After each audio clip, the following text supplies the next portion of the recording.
নমস্কার বন্ধুরা, কেমন আছো তোমরা সবাই? আশা করছি তোমরা সবাই খুব ভালো আছো। আমিও খুব ভালো আছি। আমি পিয়ালি, আবারও চলে এসেছি একটা নতুন ভিডিও। এই ভিডিওটা হলো 8 তারিখের, কিন্তু দিতে একটু দেরি হয়ে গেল। এর জন্য প্রথমে আমি ক্ষমা চেয়ে নিচ্ছি। 8 তারিখে ছিল আমার ছেলে বিভানের জন্মদিন, আর তার সাথে সাথে ভীম একাদশী। আমরা যেহেতু বাড়ির সবাই একাদশী করি, আর এর জন্য ভীম একাদশীটাও করবো বলে ঠিক করেছিলাম। এর জন্য আর অন্য কিছু করিনি। সকালবেলায় ঠাকুরকে ভোগ দেবো ভেবেছিলাম, আর সেই প্রসাদটাই আমরা সবাই নেব। আর ঠিক করেছিলাম সন্ধেবেলায় একটা এগলেস কেক আনবো, আর আমরা বাড়ির কয়েকজন মিলেই, যেমন আমরা বাড়ির 4 জন আর আমার ননদ নন্দাই আর তাদের ছোট্ট মেয়ে, এই কয়েকজন মিলেই আমরা একটু সেলিব্রেশন করব।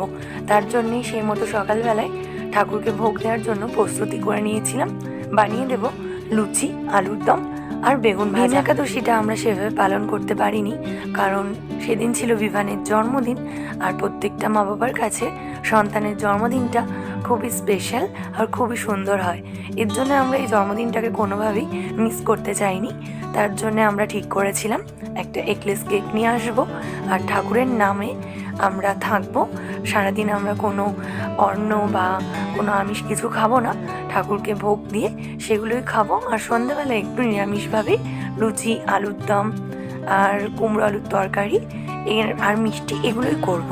সেভাবেই আমরা করেছিলাম সমস্ত কিছু। এদিকে কথা বলতে বলতে আমার আলুর দমও হয়ে গেছে, বেগুন ভাজা হয়ে গেছে, আর লুচি বানাবো বলে ময়দাটা মেখে একে একে এবার নিচিগুলোকে কেটে লুচিগুলো বেলে নিচ্ছি। এবার আস্তে আস্তে ভেজে নেব। আর দুপুরবেলায় আমি ঠাকুরকে ভোগ দিয়েছিলাম, কারণ বিভানকেও সামলাতে হয়, যতই কাজ না থাকুক ওকে তো সামলাতে হবে।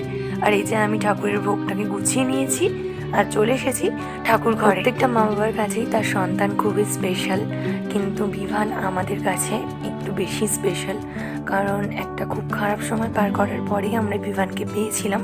আর এর জন্যই ওর এই জন্মদিনের শুভ দিনটা, যেহেতু ঠাকুরের একটা ভালো দিন ছিল, এর জন্য সেভাবেই আমরা ঠাকুরের নাম করি পালন করে। সারা দিনটা এভাবেই সেদিন কেটেছিল। আর পরে আরেকটা ভিডিওতে নেক্সট পার্টটা নিয়ে আসবো। সন্ধ্যাবেলায় আমরা কি করলাম, কিভাবে আমরা সেলিব্রেট করলাম, সেগুলো নেক্সট পার্টে দেখাবো। যদি ভিডিওটা ভালো লাগে তাহলে অবশ্যই একটা লাইক কমেন্ট করে দিও।